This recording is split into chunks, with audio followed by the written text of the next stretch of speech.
Hey, am I wearing the same clothes I wore yesterday? Do we have to talk about it or can I just be myself? Anywho, I have a wonderful breakfast this morning. Today is my Monday. I have a very weird work schedule, so today is my Monday. Bro, I gotta figure out how to get out of this matrix stuff like soon. One thing about me, I love cheese. I may end up hating this video because hearing the sound of my chewing, I don't know. But I'm gonna post it anyway, honestly. Today, I actually do have something I want to talk to you about. I don't mean to sound so excited about it. I just am very passionate about the topic. So, hold on, let me take my first bite. Then we'll actually wait to do this because I really don't like to eat while I'm talking. Mm. I really needed that first bite though. Mm. Let me get a napkin.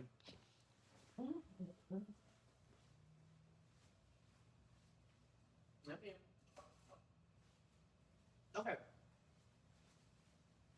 So, I came across this video on my For You page that was like a white guy talking about how much he loves black women. He specifically used the word ebony black women.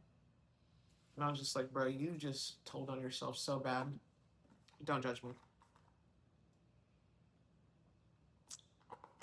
You really just told on yourself. And people are so freakish. So freakish and so nasty. And so people like that should be treated like freaks in society. Not the people who are actually treated like freaks in society. Because I'm so sorry. Like, there are some fetishes and there are some kinks that should be judged. I just spit out my food.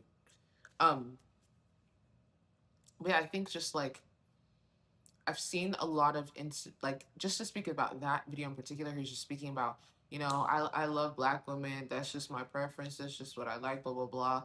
And he had this accent. It's like, do you talk like that when you're around your parents or just when you're around black people? Like, I, it's so dehumanizing to see because they genuinely think that it's a compliment. It's really not. It's dehumanizing. But those types of videos go viral all the time on TikTok. Like, and it'll be it the videos aren't ill-intentioned, I can tell. That does not make them any less disgusting. I hate that black women, well, black people in general are just treated as prizes to be won or trophies to be shown off or use their personhood as a way to make them feel better about themselves. Like, yeah, I don't have an issue dating a black person. Actually, look at me. Like, it's weird, bro. It's so weird. Like, and you do like people look at you differently in a way of like, oh wow, like this person's dating a black person. Like, wow. And I do see it both ways, a black woman with a non-black man or a non-black man with a black woman. I'm trying to think which one I see more so though. I'm not entirely sure, but when I entered the Muslim community, I did notice that there are non-black women who are into Muslim men that marry Muslim men. Obviously, I'm not in these relationships. All I can do is observe the way that people speak and how they interact with other people. But it's just very much giving. I married a black person to be rebellious against my parents. A lot of it's very weird. It's a very weird thing, but a lot of Muslim parents do not want them marrying a black person. It's really odd. Like anyone but a black person. And then if you're a Muslim girl, if you're a Muslim black girl, and you get married before all of your non-black Muslim friends, they look at you as if like, how did she get married before me?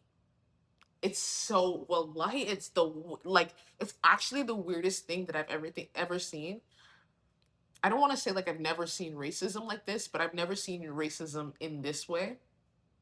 Or I had someone tell me, she was like, oh, like, she was asking me what my type was, and I was telling her like, oh, I prefer to marry a black man, but I don't have anything against any other race. Like, I wouldn't not entertain it just because the person was a black.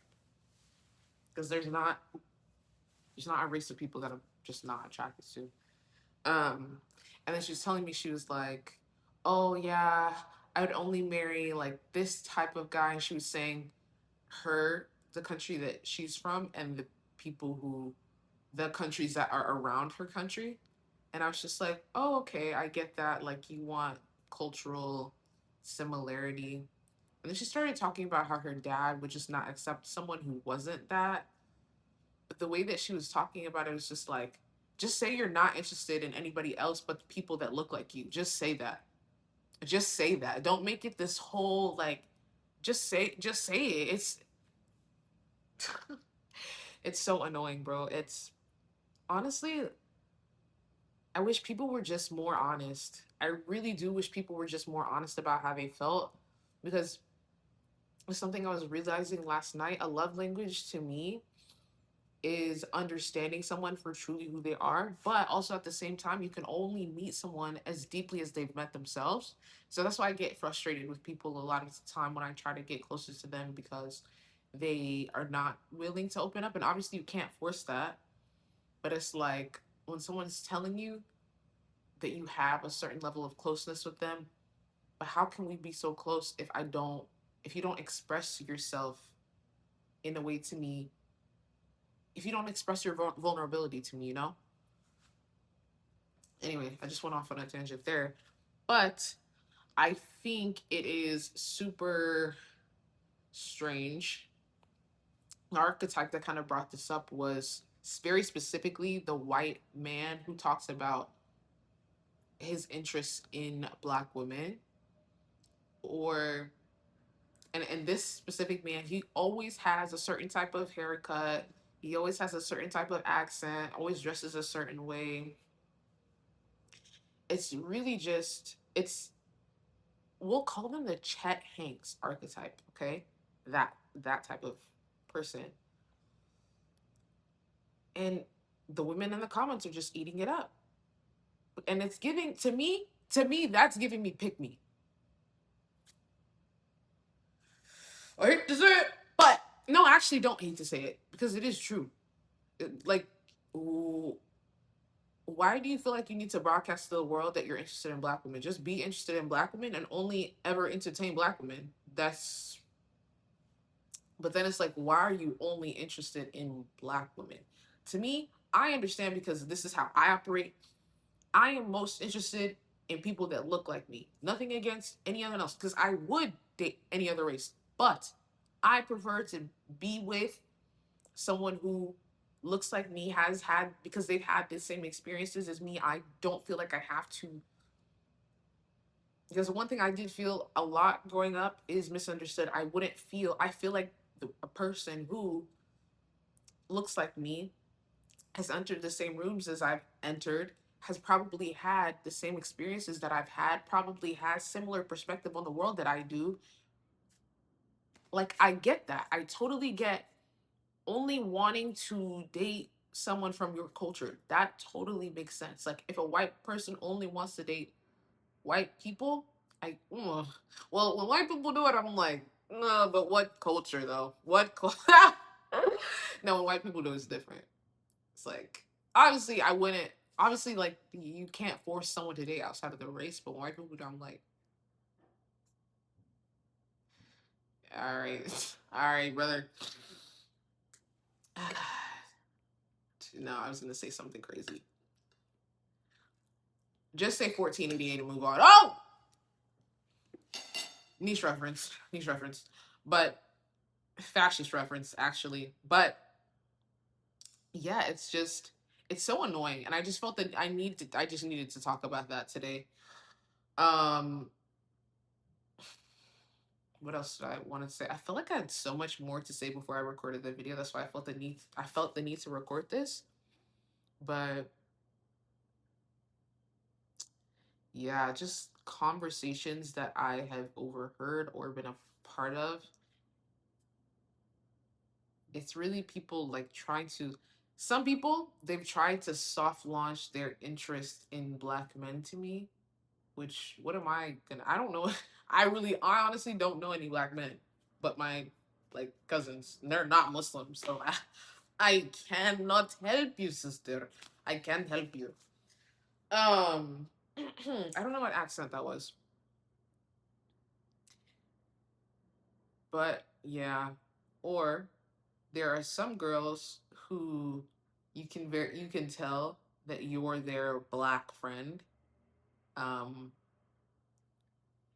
and you really have to be careful with that. That's why it's really so important to find your own community so that you don't feel like you have to stay in certain friendships, because I felt like I was in that position at times where I feel like I had to stay in certain friendships because this was one of the only friendships that I had. Like I remember this one girl that I used to be friends with. She, should I say what she was? She was not. I'll just say she was non-black, and she had this accent that she would call a country accent, but it was really just a black accent, and it really only ever came out when she was around black people.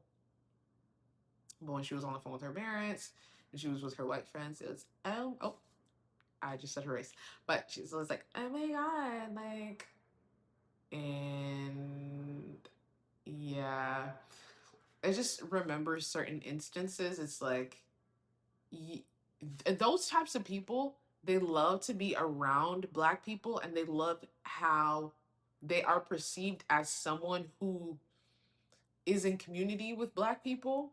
They love the perception of themselves from that, but they don't want to deal with the repercussions of it, or they treat you differently in certain instances and use their whiteness as like, they pull their whiteness out when they're not getting what they want, kind of deal. And yeah, it's just,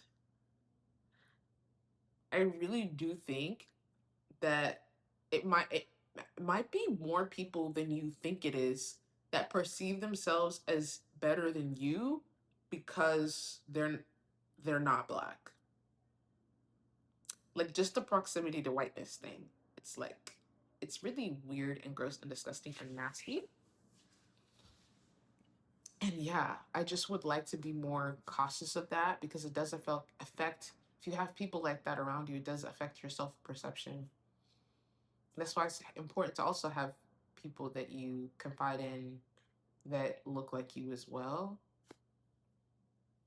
and that you spend your time with, you know. Yeah, it's so weird. The people that who, and that's the thing is, if you're not careful, you can't even tell. You cannot even tell that someone is fetishizing you, because they'll say all these nice things and it won't sound weird, but you have to really think about what they're saying. They might not even feel like what they're doing is weird. They might the person, oh my goodness, the person might not even think they're fetishizing you, but really listen carefully to the words that they're using. Like, why have people that I've met, non-black people with black partners, why are they trying so hard? Why is the most interesting thing about their partner that they're black? Why are you why do you want to show me a photo of your partner so bad? Why do you feel the constant need to mention, oh my god, yeah, our babies are gonna be so cute? Do you know my roommate in my first year of college, she's like, yeah, I think that like mixed babies are the cutest babies. Like, and people do say that too, like our kids are gonna be so cute, like, oh my gosh, like mixed babies are so cute. And I'm gonna have, well, people don't say this, but this is what they're thinking in their minds. I know that they're thinking this in their minds. They're thinking like, oh my gosh, like I'm gonna have mixed children and my mixed children are gonna be so cute. Your child, your child is mixed, yes, but to the world, that child is black. And obviously, I'm not against interracial marriage. I don't want you to think I'm not against interracial marriage, but I have yet to see a person who I feel like truly understands what it is to be black, has a black child, and is able to,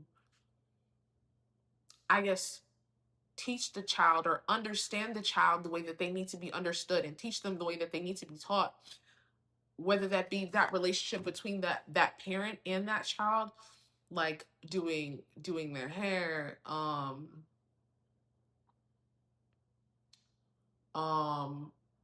understanding like familial relationships and teaching them their culture, and then also like understanding how like the world will treat them, and like knowing how to teach them how the world will treat them, and teaching them how to move accordingly. I've never seen or met a non-black person that has done that properly, or who I feel would do that properly. I have yet to meet that person. So yeah, when I see, it's always just like and that's the thing about racism. It's no longer this, you see so many videos of online, but it's online, so everything's up and exaggerated in very unique instances.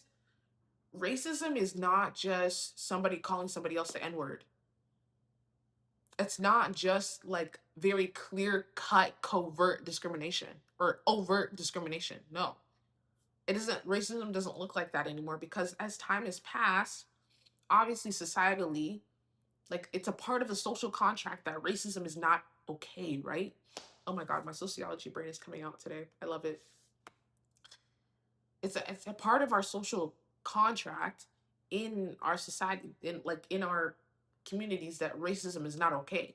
And so because of that, racism doesn't completely disappear. No, it becomes covert, it becomes hidden in fetishization, in the prison industrial complex, in things like that. Do you get what I'm saying? So yeah, I wish, I want to be careful what I'm saying about myself, but I wish I was just more, I knew how to explain myself better when it comes to things like this, because I think when I say certain things like this, people automatically think of overt, kind of clear indicators. Like if somebody says like, "Oh my gosh, like I only date black women. I'm obsessed with black women. I'm this." But it's not. That's not how people talk. People don't talk like that, because obviously, if you talk like that, it's very obvious you're weird as hell. Like, but it's just, you really do have to pay attention to the things that people say.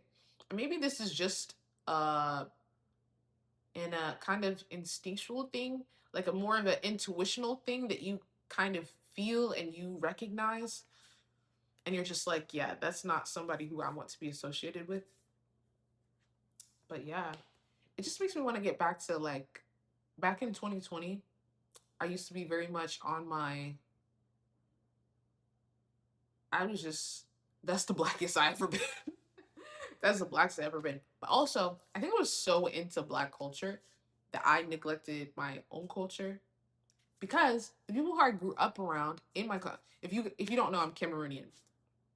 The Cameroonian people I grew up with were just never great representations of, well, a human being, the way a human being should act and treat other people. And so I was like, yeah, no, like this is not for me. And so I put myself into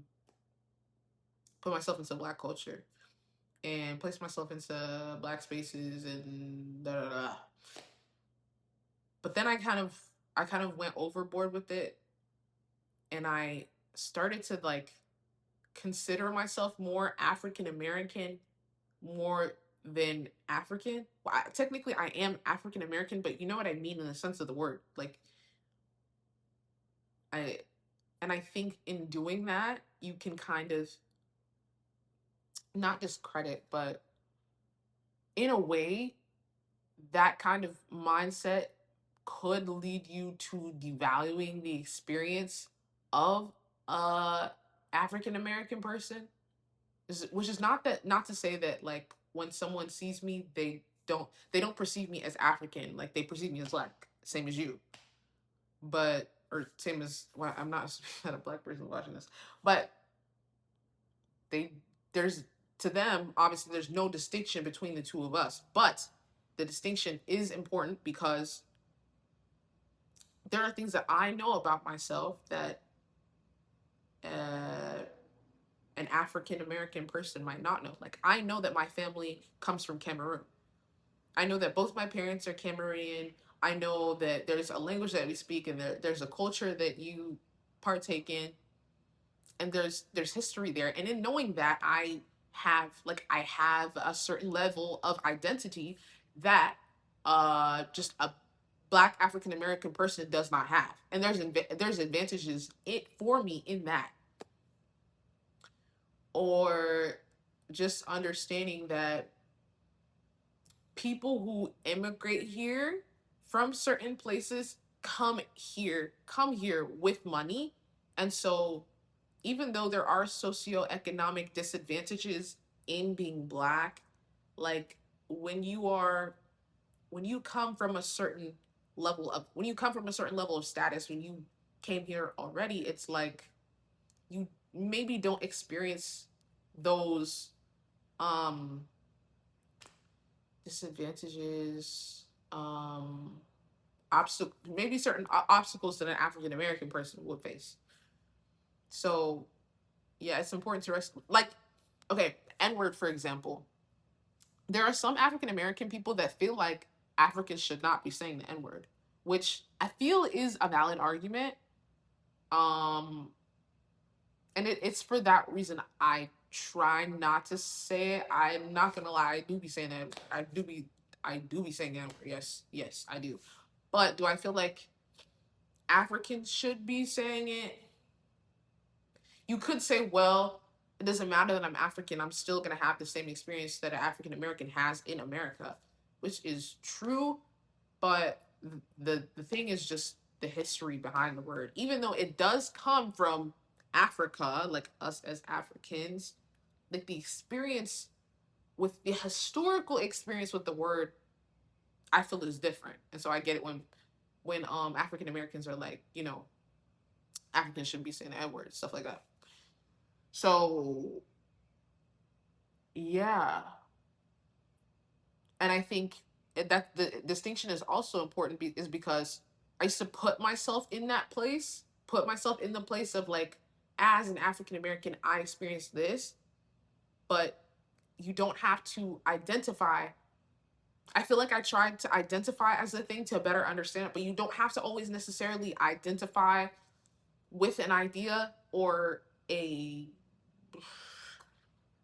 characteristic or whatever it is in order to understand or support the thing. I can still be African and still say Black Lives Matter and still say African Americans are treated differently in this country. Not to say that I don't get treated differently in this country because at the end of the day I'm black.